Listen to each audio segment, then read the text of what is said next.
There is a paradox, deeply ordinary yet haunting. Those who are intelligent, knowledgeable, and thoughtful are often the ones most prone to stagnation, procrastination, and becoming trapped within themselves. They know what needs to be done. They even know what's good for them, but they don't do it. Not because they're lazy, not because they're foolish, but because of a host of invisible factors. Overanalyzing, excessive worry, the pressure to be perfect, fear of failure, harsh self-criticism.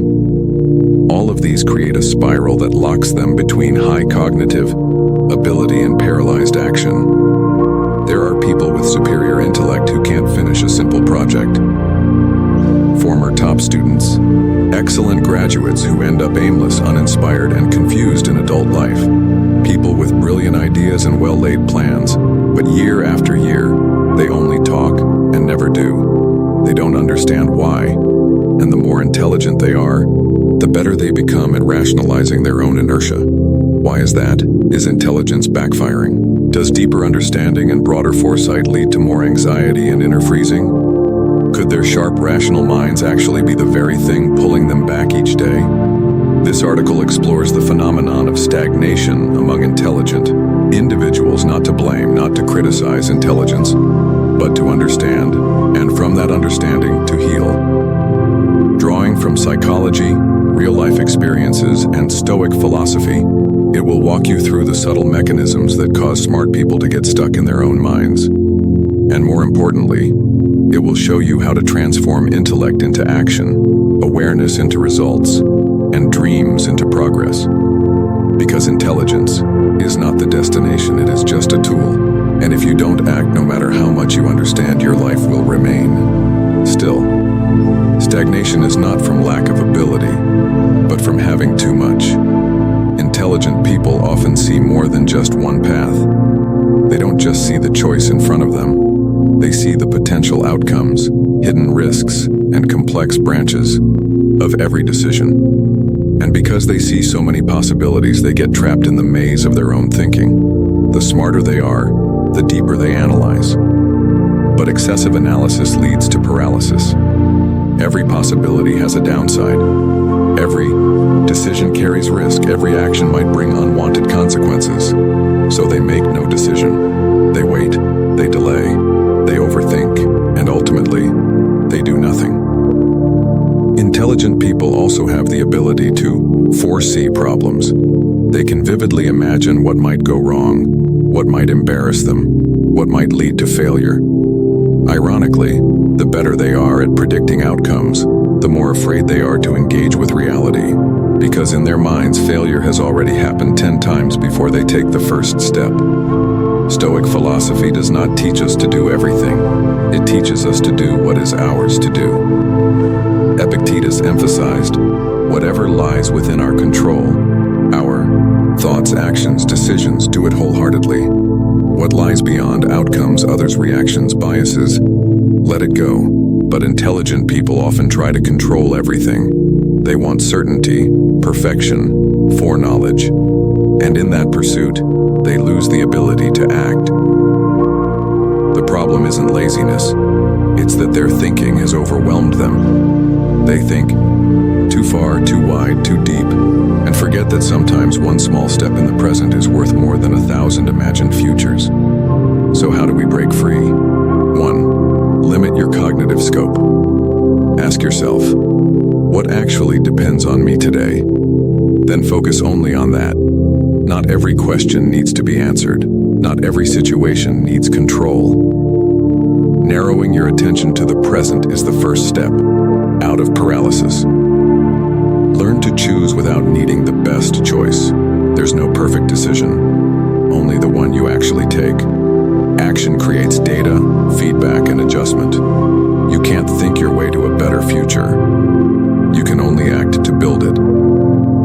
Perfectionism, the psychological trap that kills action.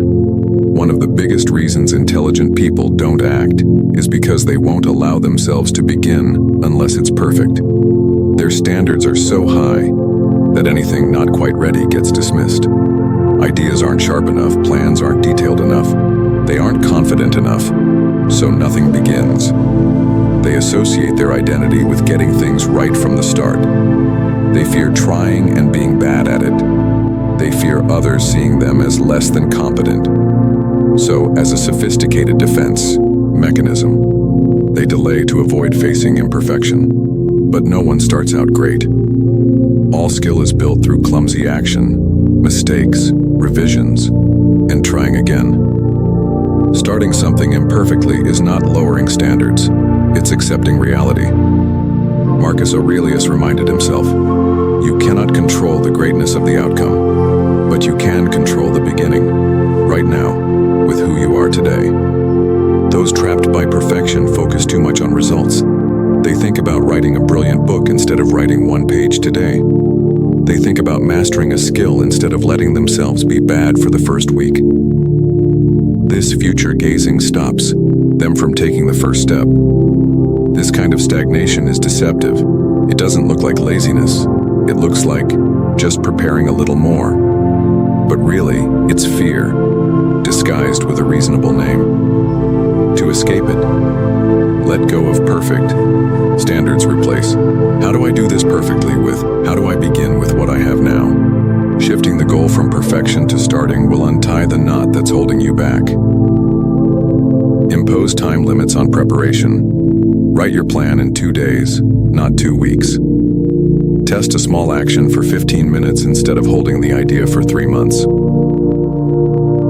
By forcing a time boundary, you're forced to accept imperfection and move. Seneca once wrote, "No action can be perfect on the first try, but no action should be abandoned just because it isn't perfect." Smart people must relearn the simple truth. You don't begin because you're ready. You become ready by beginning. No path will fully appear unless you take the first step. Disrupted internal reward. Systems intelligent people often grow up in environments where excellence is expected and good results are taken for granted. From an early age, they are praised for achievements, grades, quick thinking, and clever answers. But this praise forms a distorted reward mechanism. They begin to believe their worth lies only in doing well, and that worth must be affirmed by others. When they enter the real world, the constant recognition fades. There are no more grades, no applause after every effort. They fall into a fog of confusion and disorientation, lacking the evidence that they're on the right path. Without praise or immediate results, they lose motivation. The internal reward system, the thing that keeps people going when no one is watching, was never properly built. Marcus Aurelius once wrote, "Right action is its own reward. It needs no witness." A Stoic lives by this principle. They don't rely on external validation to do what's right. They measure worth by alignment with their inner values. Intelligent people struggle with working in silence. They feel uninspired when their efforts go unseen. They give up more easily when there's no positive feedback. They measure value by speed and recognition, not by whether the action holds meaning for them. To escape this distorted reward loop, the first step is to rebuild the habit of self-acknowledgement. Don't wait for praise. Learn to see value in every small step. Write down one thing you did well today, no matter how small. Tune into the quiet satisfaction that comes from discipline, kindness, or honesty, even if no one notices. Next, redefine what progress means. Progress doesn't always mean big results. It can be not procrastinating this morning. It can be saying something honest. It can be completing a task you were avoiding. All of these count. Smart people need to relearn how to generate motivation from within. When you know what truly matters to you, when you act according to your values instead of expectations, you'll find enough fuel to keep going, even without applause. And maybe that is the real strength, to keep living right, doing right, and becoming better, without needing anyone to see it. Because you know, deep down, you're living a life true to yourself. Oversensitivity to failure and criticism. Intelligent people often possess acute perception and analytical skills. They quickly pick up on tone, expressions, and hidden meanings in feedback. This makes them adaptable and aware, but also hypersensitive to evaluation. A slight critique, a misinterpretation, a sign of disapproval. can be enough to make them retreat or stop altogether.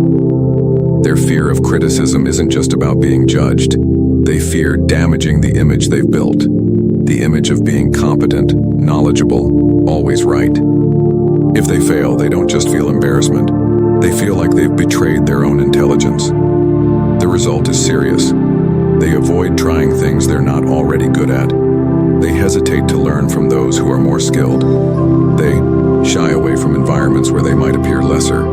They stay in their comfort zone and mistake it for stability, when it's actually stagnation. Stoic philosophy teaches us to accept failure as a necessary part of growth. Epictetus emphasized, "You can't learn to swim by standing on the shore." Likewise, you can't grow if you always avoid the risk of being wrong. The wise aren't those who never fail, but those who use each failure to refine themselves. Intelligent people need to relearn how to fail, not in grand ways, but in small moments, doing something poorly, being imperfect, receiving criticism, being misunderstood, and continuing anyway. Each instance is a chance to build emotional resilience, to strengthen the self from within, rather than hide behind a perfect shell. One powerful method is to actively step into new experiences where you're not skilled. Learn an instrument, play a sport, speak in public, do what you've avoided. You don't have to be great, just engaged. When you allow yourself to fail safely and repeatedly, criticism loses its sting. A strong person isn't someone no one criticizes. It's someone who knows what feedback matters, what doesn't, and still lives by their values. When you become less sensitive to judgment, you unlock countless possibilities you once shut down yourself, and that's when true inner growth begins. Fast thinking, slow action, a paradox of intelligence. Another common paradox among intelligent individuals is this: they process information rapidly, but act slowly. In their minds, an idea can be analyzed from multiple angles, forecasted across many scenarios, and scrutinized for every possible flaw. But when it comes time to act, they hesitate, not because they lack knowledge, but because everything unfolds so quickly in their minds that actual steps feel slow and dull. Here lies the trap. Because they think so much, the excitement of doing fades. A plan, once envisioned smoothly, in their heads, loses its allure when broken into mundane steps. They don't find joy in the basic efforts of a beginner, because mentally, they've already finished the race 10 times. Due to their rapid thinking, they also tend to underestimate slow, repetitive tasks, the very ones needed to build habits and achieve long-term results. They want instant progress, immediate impact. And when they don't see it, they lose motivation. So they either give up or chase the next exciting idea that lives vividly in imagination. Marcus Aurelius once reminded himself, "An action not completed is an action that never existed." In Stoic philosophy, deep thought isn't enough. There must be a link to specific, consistent, and persistent action. Intelligent individuals often pause at the thinking stage, but the fuel of life lies in the doing, slowly, steadily. So what's the solution? Match thinking speed to real-world action. Start by breaking tasks into parts so small they're nearly impossible to fail. Write one sentence, not one page. Practice for 1 minute, not an hour. Submit a draft, not a perfect version. Small beginnings help thought stop getting in the way of movement. Relearn patience. Fast thinking shouldn't dictate the pace of real progress. Valuable things take time to mature. Repetition isn't a waste of intellect. It's how ideas are grounded in reality. You can't live in your head forever. Smart people need to learn to stay grounded in the present, to take one step, see what happens, adjust and keep going. And over time, the things they once considered slow become the solid foundation for their greatest breakthroughs. The loop of awareness, resistance, paralysis. Intelligent people often have an early and acute sense of when something is wrong. They detect the signs of misalignment within themselves, understand the psychology of procrastination and clearly see their lack of motivation. And then, they judge themselves. The higher their awareness, the harsher their self-criticism. This becomes a quiet, internal loop. Awareness, resistance, self-condemnation, paralysis. When they realize they're stagnating, they don't forgive themselves easily. They get angry. They feel ashamed. They think, I know better and I still can't do it. Their awareness doesn't liberate them. It becomes a weapon for self-judgment. They try to resist by forcing action. I have to do something right now. But the pressure is too much, and they freeze. And so the cycle repeats. Epictetus once said, "You cannot avoid feelings, but you can choose how to respond to them." Stoics don't run from discomfort. They observe it, they understand it, and then they consciously redirect, rather than let it drown them. This is a skill highly intelligent people need to cultivate, separating awareness from judgment. Knowing you're stuck doesn't mean you must act immediately. Sometimes simply recognizing your state is enough. If you find yourself unable to do anything today, don't blame yourself.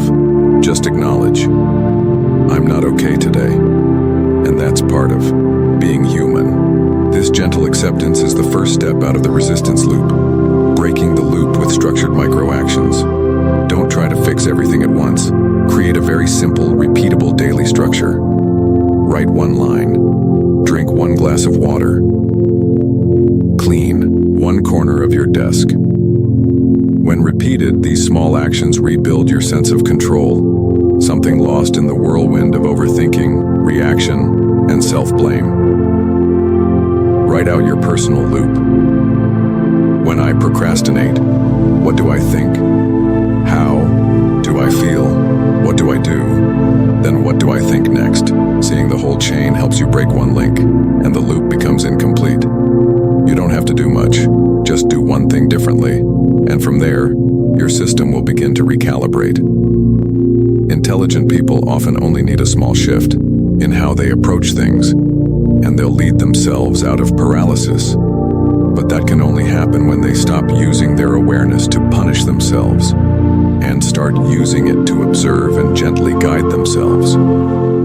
Conclusion: intelligence is a tool, not the ultimate goal. Intelligence without action becomes a beautiful prison. It allows you to analyze every possibility, but never choose one. It helps you see all the risks, so you never begin. It lets you understand exactly why you're stuck, yet still keeps you from doing anything differently.